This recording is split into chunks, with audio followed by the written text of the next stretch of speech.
கர்த்தருக்கு ஸ்தோத்திரம். தேவ சமூக தப்ப நிகழ்ச்சியில் நம்ம பார்க்கக்கூடிய காரியம், கடவுள் பாத்தீங்கன்னா ரொம்ப பெரிய விஷயம் இல்லைங்களா?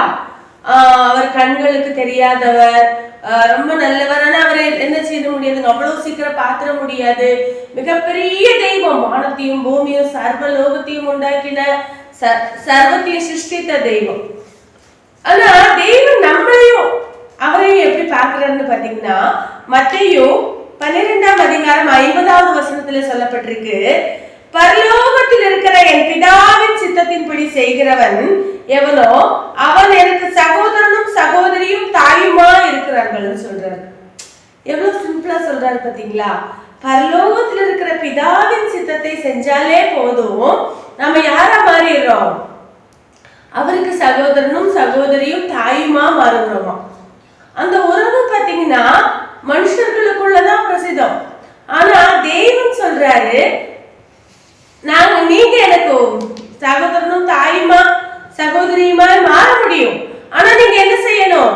பரலோக தேவனுடைய சித்தத்தை பூமியில செய்யணும்னு சொல்லுகிறார். அவருடைய சித்தம் என்ன? அவருடைய காரியம் என்ன? அவர் எதை விரும்புகிறார்? பூமியில எப்படி வாழணும்?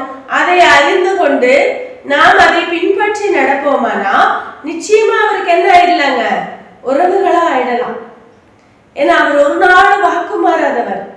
பரலோக தேவனை நம்மை தரித்து கொண்டவர்களால், அவருடைய விருப்பம் செய்கிறவர்களால், அவருடைய சித்தம் செய்கிறவர்களா இருக்கும்.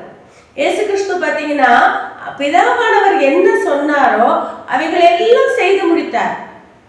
மனுஷனா இருக்கும் போதே செய்து முடித்தார். எல்லா காரியத்துக்கும் ஒப்பு கொடுத்தார். சிலுவையில் அவர் தன்னைத்தானே மனுஷனா தான் எல்லாமே செய்து முடித்தார். அப்போ அவர் என்ன பாத்தீங்கன்னா, இப்போ அவருக்கு பிதாவாகியோடைய வலது பரிசத்துல உட்காரும்படியான அதிகாரம் இருக்கு. அதே போல பூமியில பிதாவானவர் நமக்கு என்ன கட்டளை இடுகிறாரோ அதை செவையாய் செய்து முடிப்போமானா நிச்சயமாய் அவருக்கு நம்ம சொந்தங்களா. கர்த்தருக்கு ஸ்தோத்திரம்.